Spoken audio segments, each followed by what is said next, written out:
नमस्कार दोस्तों, मैं लोकेंद्र आपका हार्दिक स्वागत करता हूं गोल एमपीपीएससी में। सबसे पहले तो मैं आपसे क्षमा चाहूँगा कि मैंने एक वीडियो अपलोड किया और फिर उसके बाद में मेरा कोई वीडियो नहीं आया। उसका कारण ये था कि कुछ तकनीकी कुछ समस्या आ गई थी मेरे चैनल पे। उस कारण मैं और वीडियोज़ अपलोड नहीं कर पाया था। हालांकि मैंने एक नया चैनल बना दिया था, उसमें मैं कंटिन्यूस वीडियोज़ डाल रहा था। और अगर आप चाहें तो उस चैनल को जाके आप सब्सक्राइब करके वीडियोस देख सकते हैं। उस चैनल का नाम है एमपीपीएससी एक्सप्रेस। तो आप एमपीपीएससी एक्सप्रेस को भी सब्सक्राइब कर सकते हैं और उसमें भी एमपीपीएससी से जुड़े हुए वीडियोस, जो कि सामान्य अध्ययन के लिए जो हमारे सब्जेक्ट्स होते हैं, विषय होते हैं, लाइक पॉलिटी यानी राज्य व्यवस्था, हिस्ट्री, अर्थशास्त्र, पर्यावरण, इन सारे वीडियोस को मैं उसमें डालता हूँ। लेकिन ये जो चैनल मेरा गोल एमपीपीएससी है, इसमें मैं मुख्यतः ऐसे जुड़े हुए जीके को, एमपी से जुड़ी हुई संबंधित जानकारी को और व्यापम से जुड़े हुए जो एग्ज़ाम्स हैं उनके बारे में इस चैनल पे मैं लेक्चर्स को अपलोड करूँगा। तो ये तो रही बात एमपीपीएससी की एक्सप्रेस की और मेरे अभी तक एक वीडियो डाल के गायब होने की। ठीक है, लेकिन फिर भी मैं आपका बहुत बहुत तहे दिल से धन्यवाद करता हूँ कि आप लोग मुझसे जुड़े रहे और आप लोगों ने कमेंट की। आप लोगों के कमेंट देखकर मुझे बहुत अच्छा लगा। आई एम वेरी डिलाइटेड कि मैं दोबारा इस चैनल पे एक्टिव हुआ हूँ और अब मैं एमपी से जुड़े हुए, एमपीपीएससी से जुड़े हुए सारे वीडियोस को इसमें डालूंगा। तो चलिए, मैं कहीं एक लेख पढ़ रहा था, उस लेख में मुझे एक कोट मिला और उस कोट को मैं आपके सामने पढ़ना चाहूँगा। जब आँखों में अरमान लिया, मंजिल को अपना मान लिया, है मुश्किल क्या आसान क्या, जब ठान लिया तो ठान लिया। तो हम लोगों ने दोस्तों ठाना है कि हम लोग एमपीपीएससी क्रैक करेंगे और किसी भी परिस्थिति में से लड़कर हमको एमपीपीएससी क्रैक करना है। और इस मंजिल को पाने के लिए गोल एमपीपीएससी और एमपीपीएससी एक्सप्रेस सदैव आपके साथ है और मैं आपके साथ हूँ।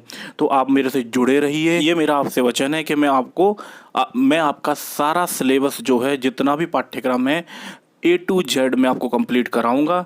बस मुझे आप लोगों का साथ चाहिए और अप्रिसिएशन चाहिए। ठीक है, तो सबसे पहले जब हम कोई मंजिल डिसाइड करते हैं तो सबसे पहले हम उसका उसका प्रारूप बनाते हैं, उसके बारे में हम समझते हैं कि उस मंजिल तक हम कैसे पहुंच सकते हैं। तो हमारी मंजिल एमपीपीएससी है और एमपीपीएससी को क्रैक करने के लिए हमें सबसे पहले उसके पाठ्यक्रम को समझना होगा कि पाठ्यक्रम क्या कहता है, किस तरीके का पेपर आता है, किस तरीके के जो अंक हैं वो डिवाइडेड हैं, किस तरीके के, पता है कि चरणबद्ध तरीके से एमपीपीएससी का एग्ज़ाम होता है। तो हर एक चरण को एक प्रॉपर स्ट्रेटजी के थ्रू ही हम इस एग्ज़ाम को क्रैक कर सकते हैं और सिर्फ स्ट्रेटजी बनाकर ही कम से कम टाइम में ज़्यादा से ज़्यादा हम लोग आउटपुट ले सकते हैं। तो यहाँ पर मैं स्ट्रेटजी बनाऊँगा, आप उसको स्ट्रेटजी को फॉलो करना है और उसी अनुसार आप लोगों को एक के बाद एक कदम रखने हैं ताकि आप अपने मंजिल तक पहुंच जाएं। और जो हम लोगों ने ठाना हुआ है एमपीपीएससी क्रैक करने का, डीएसपी, डिप्टी कलेक्टर और बड़े बड़े अधिकारी बनने के, देश की सेवा करने का और एक अच्छा इंसान बनने का, वो हम लोग अपनी मंजिल को पा सकें। तो चलिए समझते हैं। तो ये जो सबसे सटीक जो विश्लेषण है, इसको मैं बहुत स्टडी करके आपके सामने लेकर आया हूँ कि किस तरीके से एक स्ट्रेटेजिक फॉर्म में, किस तरीके से एक योजनाबद्ध तरीके से हम एमपीपीएससी को क्रैक कर सकते हैं। तो आप ये चीज़ ध्यान रखिएगा कि सबसे पहले आपको पाठ्यक्रम को समझना है। पाठ्यक्रम को समझने के बाद में आपको जो स्ट्रेटेजी, जो योजना मैं बताऊंगा उसको फॉलो करना है। आपकी मुख्य परीक्षा, आपकी प्रीलिम्स और आपका साक्षात्कार, ये मैं आपको 100% श्योरिटी देता हूँ, वो आप लोग आसानी से पास करते जाएंगे। ठीक है, तो चलिए अब आप लोग मुझसे जुड़े रहिए। लगभग 1 साल के अंदर अंदर आप लोग एमपीपीएससी को क्रैक कर लेंगे, सारे चरणों को आप लोग कंप्लीट करेंगे, ये मेरा आपसे वादा है। तो चलिए समझते हैं कि और हाँ, एक चीज़ और ध्यान रखिएगा दोस्तों, एमपीपीएससी ने आगे आने वाले एग्ज़ाम्स के लिए एक नोटिफिकेशन निकाला था प्रीलिम्स के पहले, जो हमारा पिछला प्रीलिम्स हुआ था, और एक नया पाठ्यक्रम जो एमपीपीएससी लेकर आई थी उसमें कुछ चेंजेस हैं। तो हम जितनी भी तैयारी करेंगे हम नए पाठ्यक्रम के अकॉर्डिंग करेंगे। लेकिन अगर हमारा कोई भी भाई अब पुराने पाठ्यक्रम के अकॉर्डिंग भी जुड़ना चाहे तो सब भी जुड़कर इस चैनल से अपनी परीक्षा के लिए लाभ ले सकते हैं। तो चलिए समझते हैं। तो आप लोग ये ज़रूर ध्यान रखिएगा, जो मैंने आपको ये 4 लाइनें पढ़ी हैं आपके लिए, कि है मुश्किल क्या आसान क्या, जब ठान लिया तो ठान लिया। बस हम लोगों ने ठान लिया है, अब हम लोग अपने एग्ज़ाम को योजनाबद्ध तरीके से पास करेंगे। ठीक है, तो सबसे पहले तो आपको समझना है कि जो एमपीपीएससी एग्ज़ाम है, एमपीपीएससी एग्ज़ाम 3 चरणों में होता है। MPPSC exam consist of 3 stages. MPPSC prelims, जिसको हम बोलते हैं प्रारंभिक परीक्षा, फिर MPPSC mains and then MPPSC interview. तो एमपीपीएससी जो प्रीलिम्स है उसमें 2 पेपर होते हैं। एक होता है जनरल स्टडीज़ का यानी सामान्य अध्ययन का, जिसमें आपके जनरल स्टडीज़ के 8 से 10 सब्जेक्ट हैं वो आते हैं, 200 नंबर का होता है, उसमें आपको मैक्सिमम मार्क्स स्कोर करना होता है। दूसरा पेपर होता है जनरल एप्टीट्यूड का, जो कि 2 घंटे का होता है और आपको इसमें पासिंग मार्क्स लाने होते हैं, जो गणित और जो मानसिक योग्यता और इंग्लिश और हिंदी से जुड़े हुए सब्जेक्ट्स हैं इसमें आते हैं, और ये भी 200 नंबर का होता है, लेकिन इसमें आपको 40% मार्क्स ही लेकर आने होते हैं। इसको सामान्यतः हम सी सेट के नाम से जानते हैं, ठीक है। अब जब आप प्रीलिम्स को पास कर लेते हैं तो प्रीलिम्स को पास करने के बाद में आपको मेंस में आप आते हैं, मुख्य परीक्षा जिसको बोलते हैं। तो मुख्य परीक्षा आयोग की स्ट्रेटेजी है, उसमें आपको लिखित आंसर देने होते हैं, जिसमें अति लघुत्तरीय, लघुत्तरीय और एक विस्तृत रूप से एक 11 नंबर का क्वेश्चन आता है, वो सिर्फ एक क्वेश्चन रहता है, तो उसको आपको लिखना होता है उसके बारे में। और आप बिल्कुल ही निर्भय होकर आप तैयारी कीजिए, क्योंकि आप ये समझ लीजिए कि मैंने आपका हाथ पकड़ रखा है और मैं आपको धीरे धीरे धीरे धीरे प्रीलिम्स से मेंस से इंटरव्यू तक पहुंचाऊंगा, ठीक है। हाँ, और ये ध्यान रखिएगा जितना भी मैं आपको पढ़ाऊंगा मैं अपनी तरफ से 100% प्रयास करूंगा ये सारी चीज़ें सारे भाई बहनों के लिए, हमारे दोस्तों के लिए सब एकदम निःशुल्क रहे, ठीक है। तो दोस्तों ये तो हो गया मुख्य परीक्षा के बारे में। फिर एक इंटरव्यू मुख्य परीक्षा में देखिए, एक GS 1 होता है जिसमें भूगोल और इतिहास होता है, यानी GS study paper 1 consist mainly 2 subjects, history and geography. फिर होता है जनरल स्टडीज़ का सेकंड पेपर, इसमें आपका राजनीतिक यानी जो आपका पॉलिटी है वो आता है, ठीक है, और इकोनॉमिक्स आता है। थर्ड पेपर जो है आपका, उसमें आता है आपका विज्ञान एंड तकनीकी यानी साइंस से रिलेटेड जो है जनरल स्टडीज़ का पेपर होता है। चौथा पेपर होता है वो आपका होता है इथिक्स का। तो इथिक्स में आपको इतना अच्छे तरीके से समझाऊंगा कि आप इसमें मैक्सिमम स्कोर करने वाले हैं। और हिंदी के बाद में आपका एक होता है निबंध का, जो कि आपको हिंदी में लिखना होता है, यानी टोटल जो, और उसके बाद होता है साक्षात्कार, पर्सनैलिटी टेस्ट। तो आपका जो टोटल मार्क्स होते हैं वो 1575 मार्क्स होते हैं। उस 1575 में आपको मैक्सिमम मार्क्स स्कोर करने हैं। तो चलिए दोस्तों, अब हम लोग समझेंगे कि मुख्य परीक्षा में और प्रारंभिक परीक्षा में कौन कौन से सब्जेक्ट्स हैं और हमको किस किस तरीके से उसको कंप्लीट करना है। मैं आपको सारी जानकारी को विस्तृत रूप से समझाने वाला हूँ। तो चलिए दोस्तों, अब देखिए समझते हैं। तो दोस्तों, अब हम समझते हैं कि जो हमारा एमपीपीएससी का एग्ज़ाम है वो उसमें सब्जेक्ट्स क्या है, मार्क्स का डिवीज़न क्या है और हमारी किस तरीके की स्ट्रेटेजी पूरी रहने वाली है। और आप ध्यान रखिएगा, ये लेक्चर बहुत ध्यान से सुनिएगा, क्योंकि इस लेक्चर के थ्रू ही आप अपनी प्रिपरेशन को योजनाबद्ध तरीके से आगे बढ़ा सकते हैं। तो ये ध्यान रखिएगा। जैसा मैंने आपको बताया कि सबसे पहले प्रारंभिक परीक्षा होगी। प्रारंभिक परीक्षा में 2 प्रश्न पत्र रहेंगे, पहला सामान्य अध्ययन का और दूसरा रहेगा आपका सी सेट का। तो जो प्रारंभिक परीक्षा है, प्रारंभिक परीक्षा में आप ये टॉपिक देखिए। सबसे पहला टॉपिक है मध्य प्रदेश का इतिहास, संस्कृति एंड साहित्य। मध्य प्रदेश का इतिहास जो है हमारा एमपी का जो मध्य प्रदेश का इतिहास में मतलब हमारा एमपी का जो हिस्ट्री है, एमपी की जो कल्चर है और एमपी का जो आपका बोल सकते हैं लिटरेचर है, उसके बारे में पढ़ना है। यानी ऑल इन ऑल हमको एमपी जीके के बारे में एक संपूर्ण जानकारी लेनी है और उसको कंठस्थ करना है समझ के। अच्छा, क्या होता है कि समझ के जब हम याद करते हैं तो हमको वो बहुत टाइम तक के लिए हमको याद रह जाता है, तो हमको उस चीज़ को समझ के याद करना है। तो इतिहास में हम समझेंगे महत्वपूर्ण घटनाएं, यानी major events and major dynasty in the history of Madhya Pradesh, ठीक है, कि मध्य प्रदेश के इतिहास की महत्वपूर्ण घटनाएं और प्रमुख राजवंश। स्वतंत्रता आंदोलन में मध्य प्रदेश का योगदान, यानी contribution of Madhya Pradesh in freedom movement. देखिए, मैं बाइलिंगुअल बता रहा हूँ आपको, हिंदी और इंग्लिश दोनों में, क्योंकि जो भी हमारे विद्यार्थी हिंदी मीडियम और इंग्लिश मीडियम के हैं उनको फ़ायदा हो सके। और मैं इसमें जो मीडियम दोनों रखने वाला हूँ, और फिर आप जो भी आप लोग हम अपनी तरफ से मुझे सजेस्ट करेंगे उस हिसाब से मैं आगे बढ़ूँगा, ठीक है। उसके बाद में मध्य प्रदेश की प्रमुख कलाएँ व स्थापत्य, यानी major sculptures of Madhya Pradesh, arts and sculptures of Madhya Pradesh, ठीक है। मध्य प्रदेश की प्रमुख जनजातियाँ एंड बोलियाँ, यानी major tribes and dialects of MP.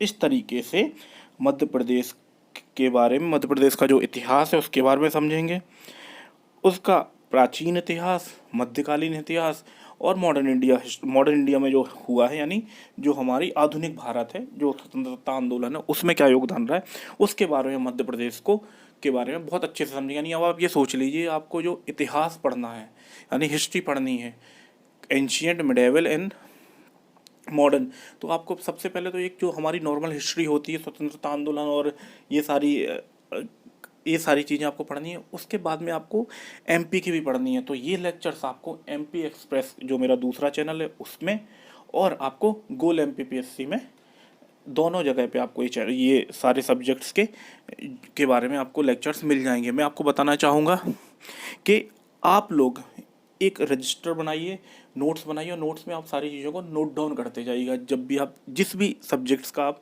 Lecture लें, ताकि आप आगे रिवीजन के लिए आपको फ़ायदा हो। ठीक है, तो ये तो हो गया इतिहास। अब इतिहास के बाद आपको पढ़ना है भूगोल। तो भूगोल में आपको पढ़ना है forest cover, wild life, rivers, mountains, mountain ranges of Madhya Pradesh, यानी भौतिक एंड भौतिक विशेषता आपको पढ़नी है, भारत की एंड विश्व की।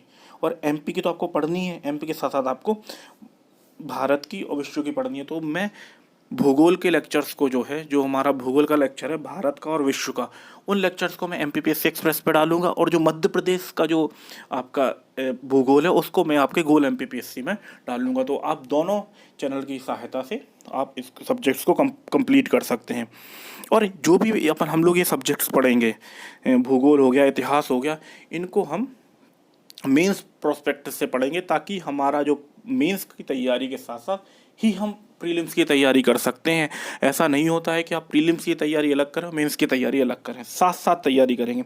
उसके बाद में आपको पढ़ना है जो है उसके बाद आपको पढ़ना है राज्य की संवैधानिक व्यवस्था, यानी constitutional system of Madhya Pradesh, यानी पॉलिटी के बारे में, मध्य प्रदेश की पॉलिटी के बारे में। और तो दोस्तों आप ये समझिए कि जो मध्य प्रदेश की पॉलिटी है, एमपी जीके में तो आप पढ़ेंगे ही गोल एमपीपीएससी एक्सप्रेस में, और एमपी जो उसमें एमपी जीके का सेक्शन रहेगा उसमें आप पढ़ेंगे। और करेंटली मैं आपको बताऊं, एमपीपीएससी एक्सप्रेस में आपको सारी चीज़ें यानी पॉलिटी के बारे में एक बहुत महत्वपूर्ण कोर्स मैंने लॉन्च किया है, जो आपके लिए बहुत ही महत्वपूर्ण है। और मैं उसमें अभी जो हमारा आपातकाल के बारे में, प्रेसिडेंट रूल, राष्ट्रपति शासन तक मैं आपको पढ़ा चुका हूं। तो आप वो सारे लेक्चर्स को 20 से 25 लेक्चर, लगभग 24-25 लेक्चर हैं, आप वो सारे लेक्चर्स को जाकर देखिए।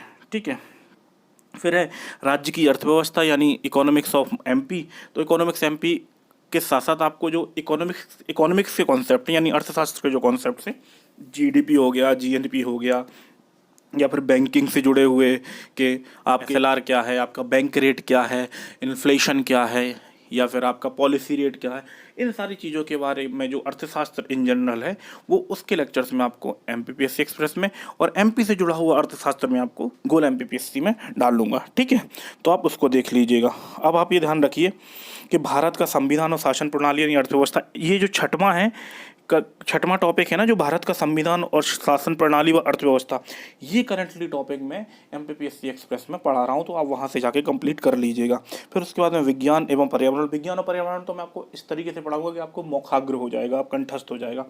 उसके बाद में आपको पढ़ना है अंतर्राष्ट्रीय, international and national current affairs. तो वो साथ साथ में चल रहे हैं, डिफरेंट टाइप ऑफ क्या बोलते हैं, गवर्नमेंट स्कीम्स, और ये सारी चीज़ों को मैं कंप्लीट कराता जा रहा हूँ। तो मेरा आप लोगों से एक निवेदन है और सजेशन भी है कि आप लोग एमपीपीएससी एक्सप्रेस पे जाकर देखें, आप लोगों को ये सारे लेक्चर्स वहाँ पे मिलेंगे, और साथ साथ आप लोग उसको कवर करते चलो, और गोल एमपीपीएससी में भी जो भी मैं लेक्चर डालूँ आप उसको भी कंप्लीट कर सकते हैं। ठीक है, उसके बाद में आप पढ़ेंगे सूचना और संचार प्रौद्योगिकी के बारे में, यानी इन्फॉर्मेशन एंड कम्युनिकेशन टेक्नोलॉजी।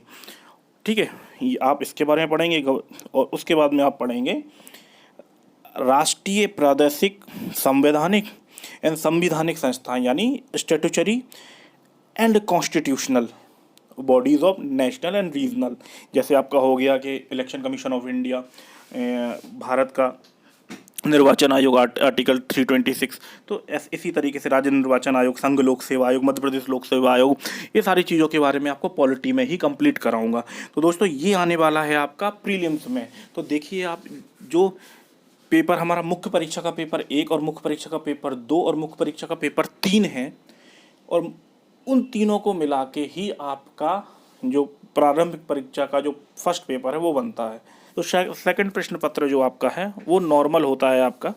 दोस्तों प्रारंभिक परीक्षा का जो दूसरा पेपर है उसको समझेंगे, जैसे बोधगम्यता यानी कॉम्प्रिहेंसिव रीडिंग कॉम्प्रिहेंशन जो होते हैं, और संचार कौशल, सहित अंतर एवं व्यक्तित्व कौशल यानी इंटरपर्सनल स्किल या इंक्लूडिंग कम्युनिकेशन स्किल। तो लॉजिकल रीजनिंग हो गया, एनालिटिकल स्किल्स हो गई, एनालिटिकल रीजनिंग हो गई, जनरल मेंटलिटी, जनरल जीएमए हो गया आपका, जनरल मेंटल एबिलिटी, और आपकी बेसिक मैथ्स हो गई। तो इसको मैं आपको जैसे ही प्रीलिम्स की डेट आई तो मैं साथ साथ लेक्चर लेना स्टार्ट कर दूंगा, तो आपकी मैथ्स और रीजनिंग को भी कंप्लीट करा दूंगा। और ध्यान रखिए सारी चीज़ें निःशुल्क रहेंगी आपके लिए, ठीक है। तो ये तो हो गया आपका प्रीलिम्स के बारे में। अब दोस्तों समझते हैं अपन लोग मुख्य परीक्षा जो है उसमें क्या क्या आएगा और उसमें क्या क्या सब्जेक्ट्स हैं।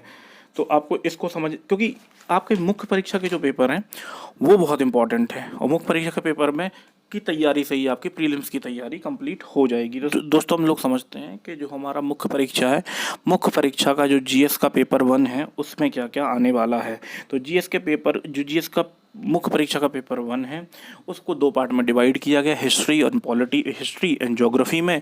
हिस्ट्री में आपको एक इंडियन हिस्ट्री को पढ़ना है और आपको पढ़ना है मध्य प्रदेश की हिस्ट्री को। इसी तरीके से आपको पढ़ना है भूगोल में, जो इसका दूसरा पार्ट बी होगा उसमें आपको पढ़ना है एमपी के भूगोल को, भारत के भूगोल को और विश्व के भूगोल को। तो आप ये देख लीजिए। हाँ, अब इसमें ये रहा है कि कुछ चीज़ों को वर्ल्ड हिस्ट्री को इसमें से रिमूव कर दिया गया है। हाँ, और प्रीलिम्स में भी जो हमारे एक्ट वगैरह होते थे उनको भी रिमूव कर दिया गया है इस साल से, ठीक है। तो आपको ये राहत हो गई है, ठीक है। इसमें एक क्या बोलते हैं आपका डिजास्टर मैनेजमेंट भी आपको पढ़ना है भूगोल में। तो ये सारी चीज़ें मैं आपको बहुत अच्छे से बताऊंगा, ठीक है। अब दूसरा प्रश्न पत्र जो आपका है विधान शासन व्यवस्था यानी कॉन्स्टिट्यूशनल गवर्नेंस, दूसरी है राजनीतिक एंड प्रशासनिक संरचना यानी पॉलिटिकल एंड एडमिनिस्ट्रेटिव स्ट्रक्चर। तो इसमें आपको इंडिया का और मध्य प्रदेश का दोनों का पढ़ना है आपको। तो ध्यान रखिएगा, अभी जो हमारा दूसरा प्रश्न पत्र है उसकी तैयारी में MPPSC एक्सप्रेस चैनल पे करा रहा हूँ। तो आप MPPSC एक्सप्रेस चैनल पर जाकर द्वितीय प्रश्न पत्र से जुड़े हुआ ये जो हमारा पॉलिटी है आप उसको पढ़ सकते हैं दोस्तों, ये ध्यान रखिए। तो इसको हम लोग बहुत विस्तार से हम लोग उसमें पढ़ रहे हैं। इसको मैं सारी चीज़ों को आपको डिस्क्राइब कर दूँगा। और हाँ, ध्यान रखिएगा कि इसमें आपको अननेसेसरली बुक्स खरीदने की ज़रूरत नहीं है। जो बुक्स मैं बताऊं सिर्फ वही बुक्स आपको खरीदना है, अदरवाइज़ आपको किसी अननेसेसरली परचेज़ आपको नहीं करना है। आपको खाली मेरे नोट्स पे या फिर जहाँ से मैं रीडिंग बोलूँगा आपको वो करना है। अपार्ट फ्रॉम दैट आप एक लूसेंट की बुक खरीद सकते हैं, लूसेंट की बुक, क्योंकि बहुत इंपॉर्टेंट है। तो लूसेंट की बुक आप खरीद लें। उसके अलावा जब मैं आपको जो बुक बताऊँगा आपको उसको खरीदना है, ठीक है। और एक में लेक्चर बुक्स कौन कौन सी बुक्स आपको ज़रूरत लगेंगी उसके ऊपर मैं डाल दूंगा, तो आप वो बुक्स भी आप लोग परचेज कर सकते हैं, ठीक है। लेकिन अननेसेसरली बुक परचेज आपको नहीं करनी है। हाँ, तो ये दूसरा पेपर आपका पॉलिटी के बारे में हो गया और सोशियोलॉजी के बारे में होगा। तीसरा पेपर का पार्ट बी है, खंड वाह है। खंड वाह में आपको अर्थशास्त्र और समाजशास्त्र पढ़ना है। तो इकोनॉमिक्स का एक लेक्चर मैंने MPPSC एक्सप्रेस पर डाल दिया, तो एक लेक्चर को वहाँ से देख लीजिए। और आगे आने वाले टाइम में मैं बहुत सारे लेक्चर्स को वहाँ पे अपडेट करने वाला हूँ। तो आपको जो इकोनॉमिक्स पढ़नी है वो आपको मध्य प्रदेश के रेफरेंस में भी पढ़नी है और नॉर्मल भी पढ़नी है। तो नॉर्मल अभी जो है जो आपका जो हो गया भारत में कृषि, उद्योग और ये सारे मुद्दे, पहल, ये सारी चीज़ों को मैं उसमें पढ़ा रहा हूँ, तो आप उसमें पढ़ सकते हैं। और मध्य प्रदेश के संबंध में मैं लेक्चर्स को लेके आने वाला हूँ जो मैं आपको गोल MPPSC में डालूंगा। तो आप लोग ये ध्यान रखिएगा। और देखिए जो कृषि की कल्याणकारी योजनाएं हैं, तो अब आप जब प्रधानमंत्री फसल बीमा योजना हो गई या फिर डिफरेंट टाइप की जो स्कीम्स हैं, इनके बारे में मैं लेक्चर्स जो है MPPSC एक्सप्रेस चैनल पे मैंने डाल रखे हैं, तो आप जाके देखिए और नोट्स बनाइए, ठीक है। अब जो हमारा तृतीय प्रश्न पत्र है, तृतीय प्रश्न पत्र जो हमारा है GS का पार्ट 3, वो है साइंस एंड टेक्नोलॉजी के बारे में। तो साइंस एंड टेक्नोलॉजी जो आपकी फिजिक्स हो गई, फिजिक्स के बारे में, और आपके क्या बोलते हैं बेसिक बायोलॉजी और केमिस्ट्री के बारे में। तो इसको भी मैं बहुत विस्तार से कराऊंगा और इसके सारे लेक्चर्स को मैं गोल MPPSC एक्सप्रेस में डालूंगा। और मैं बुक्स आपको तब, ध्यान रखिए, बुक्स आपको तब तक नहीं खरीदनी है जब तक मैं नहीं बोलूँ। तो बेसिक फिजिक्स, बेसिक केमिस्ट्री और बेसिक बायोलॉजी जो हमारी है वो हमको इसमें पढ़ना है। अब टेक्नोलॉजी के बारे में देखिए, टेक्नोलॉजी के बारे में जो कंप्यूटर्स है, कम जनरेशन ऑफ कंप्यूटर्स हैं, उसके बाद में आपका जो आपकी विभिन्न तरीके की जो हेल्थ से जुड़ी स्कीम्स और हेल्थ के बारे में वो आपको पढ़ना है, एजुकेशन के बारे में पढ़ना है, और जो स्पेस साइंस है तो स्पेस साइंस के बारे में भी आपको पढ़ना है। तो स्पेस साइंस को मैं कुछ पोर्शन को मैं भूगोल में कवर कर दूंगा और कुछ पोर्शन को मैं आपके अलग से इस बेसिस पे यानी टॉपिक वाइज में इसको कंप्लीट कर दूंगा। तो आपका ये जो थर्ड पेपर है वो तैयार हो जाएगा। अपार्ट फ्रॉम दिस आपको इन्वायरमेंट भी बहुत अच्छे से पढ़ना है, तो इन्वायरमेंट भी मैं आपको सारी चीज़ों को यहाँ से कंप्लीट कराऊंगा। लेकिन आप लोगों से ये मेरा आग्रह है कि आप लोग MPPSC के सिलेबस को डाउनलोड कर लें, और डाउनलोड करने के बाद में कम से 3 से 4 बार आप लोग इसको गो थ्रू कर लें, मतलब पढ़ लें, ताकि आप लोगों को थोड़ी चीज़ें याद रह जाएँ। ठीक है दोस्तों, तो अब पढ़ते हैं चौथा पेपर, देखते हैं चौथा पेपर जो है। चौथा पेपर है आपका philosophy, psychology and public administration, जिसको एथिक्स बोलते हैं। तो एथिक्स में तो मैं आपको इस तरीके से समझाने वाला हूँ, और मैं आपको इसमें PDFs दूंगा, ताकि आप लोग सिर्फ वही चीज़ आपको पढ़ना। और ये शुरू के 3 पेपर जो मैंने आपको बताए हैं ये होंगे 300 नंबर के, और जो ये पेपर है ये 200 नंबर का है। तो आप एथिक्स पढ़ के मैक्सिमम मार्क्स को आप लोग अपने कब्जे में कर सकते हैं। ये ध्यान रखें, मैक्सिमम मार्क्स इसमें आप स्कोर कर सकते हैं एथिक्स में। ठीक है दोस्तों, तो ये तो हो गया आपके 4 आपका GS के पेपर। और जो 5वां पेपर है वो सामान्य हिंदी और व्याकरण का है, जो कि आपको ल्यूसेंट से कंप्लीट हो जाएगा, और आप लोग चाहेंगे तो मैं लेक्चर्स भी ले लूँगा, उसमें कुछ नहीं है। हाँ, जो सबसे इम्पोर्टेंट चीज़ है निबंध एंड प्रारूप लेखन। तो निबंध के लिए दोस्तों आपको कोई हिंदी का पेपर आप लोग लगा लीजिए। पेपर तो वैसे आप लोगों को पढ़ना चाहिए, लेकिन आप हिंदी का पेपर लगा लीजिए, और हिंदी के पेपर को पढ़ने के बाद में एक संपादकीय उसमें एक पेज आएगा। कोई भी हिंदी का पेपर हो, दैनिक जागरण, दैनिक भास्कर, कोई भी पेपर हो, हिंदी का पेपर लगा लीजिए, और उसमें जो संपादकीय उसको पढ़िए। और उसको पढ़ने के बाद में जो संपादकीय में दिया हुआ है उसको आप एक A4 साइज़ के ब्लैंक पेपर में उसका जो आपने अर्थ समझा है उसको आप लिखने का प्रयास कीजिए। तो निबंध लेखन के लिए आपको पहले से प्रैक्टिस करनी पड़ेगी। निबंध उसके साथ जब आप निबंध तो लिखते रहेंगे, लेकिन जब आपको थोड़ा सा आप GS के सब्जेक्ट्स पढ़ लेंगे तो आपको मुख्य परीक्षा में जो प्रश्न उत्तर हैं उसकी प्रैक्टिस को भी मैं स्टार्ट करा दूंगा। तो अभी शुरुआत के 1 से 2 महीने, आप 1 महीना तो आप रुक जाइए। 1 महीने के बाद जब आपको सब्जेक्ट्स का थोड़ा ज्ञान हो जाएगा तो फिर आपका मैं मेंस की आंसर राइटिंग कराना स्टार्ट कर दूंगा। और दोस्तों ये याद रखिएगा, ये सारी चीज़ें निःशुल्क हैं, तो आप ज़्यादा से ज़्यादा मात्रा में इस चीज़ का आप लोग लाभ लें। ठीक है दोस्तों, ये तो आपका हो गया MPPSC का सिलेबस। अब आपको क्या नहीं करना है ये ध्यान रखिए। आपको अननेसेसरली यूट्यूब में और अननेसेसरली आपको गूगल में सर्च नहीं करना है। जितना मैं आपको बोलूँ उतना सर्च करना है, क्योंकि क्या होता है कि हम लोग तो करते हैं MPPSC एग्ज़ाम की, लेकिन हम लोग किसी सब्जेक्ट के टॉपिक में इतना अंदर घुस जाते हैं कि समझ लीजिए कि हमको उस पर PhD करने लगते हैं। तो PhD करने की ज़रूरत नहीं है किसी सब्जेक्ट में। जितना मैं आपको बताऊं उतना पढ़ना है, जहां से मैं बोलूं आपको वहां से पढ़ना है। अननेसेसरली बुक परचेज नहीं करना है। अननेसेसरली आपको इधर उधर यूट्यूब पे ज़्यादा कुछ देखना नहीं है कि आप ये चैनल भी देख रहे हैं, ये दूसरा चैनल भी देख रहे हैं। उससे क्या होगा कि कन्फ्यूजन होगा आपको। तो अगर आप लोगों को मेरे पर ट्रस्ट है तो आपको उस तरीके से तैयारी करनी है, और आप यकीन मानिए मैं आपकी होल तैयारी 100% विशुद्ध रूप से MPPSC की तैयारी आपको कराऊंगा। हाँ, लेकिन आपसे मुझे ये ज़रूर कमिटमेंट चाहिए कि जो मैं वीडियोस बोलूँ आप वो वीडियोस देखें। आप गोल MPPSC पे अपलोड किए गए वीडियोस और MPPSC एक्सप्रेस पे अपलोड किए हुए वीडियोस को ज़रूर देखें। अभी गोल MPPSC पे वीडियो जैसे ही आने लगेंगे तो आप इनको फॉलो करना स्टार्ट कीजिए, लेकिन जब तक गोल MPPSC पे वीडियो अपलोड नहीं कर रहा हूँ तब तक जो MPPSC एक्सप्रेस पे जो इतने वीडियोज़ अपलोडेड हैं आपके पेपर मुख्य परीक्षा के पेपर 2 जो कि प्रीलिम्स का भी एक पार्ट है, उसमें पॉलिटी और इकोनॉमिक्स के और करंट अफेयर्स के जो लेक्चर्स हैं उनको आप देखिए और उनको नोट्स बनाइए। तो जाकर MPPSC एक्सप्रेस चैनल को भी सब्सक्राइब कीजिए और गोल MPPSC एक्सप्रेस चैनल को भी सब्सक्राइब कीजिए। तो दोस्तों आज की क्लास यहीं तक, और जो सिलेबस के बारे में मैंने आपको बताया है कि आप सिलेबस को डाउनलोड करके और थोड़ा सा आप इसके बारे में अध्ययन कीजिए ताकि आप टॉपिक के बारे में और समझ ले पाएँ। ठीक है, तो दोस्तों ये तो था हमारा सिलेबस की विस्तृत रूप से जानकारी, जो पाठ्यक्रम के बारे में हम योजनाबद्ध तरीके से आगे बढ़ेंगे। और मैंने अभी तक आपको एक एक पॉइंट को काफ़ी डिटेल्ड वे में आपको मैंने यहाँ पे एक्सप्लेन किया और आपको मैंने समझाया। और दोस्तों आप ध्यान रखिएगा, MP GK के और GS के लिए आप गोल MPPSC को सब्सक्राइब करना ना भूलें। इस चैनल को ज़्यादा से ज़्यादा मात्रा में सब्सक्राइब करें, अपने दोस्तों को भी बताएं, और साथ में जो हमारे स्टैटिक सब्जेक्ट है पॉलिटी, ज्योग्राफी, हिस्ट्री, इनको मैं गोल MPPSC में और और थोड़ा सा डिटेल्ड वे में MPPSC एक्सप्रेस जो मेरा दूसरा चैनल है उसमें समझाऊंगा। और आप से निवेदन है कि आप उस चैनल को भी ज़्यादा से ज़्यादा मात्रा में सब्सक्राइब करें। तो दोस्तों, अगर आपको ये लेक्चर पसंद आया है तो इस वीडियो को लाइक करें, चैनल को सब्सक्राइब करें और ज़्यादा से ज़्यादा मात्रा में कमेंट करें। Thank you.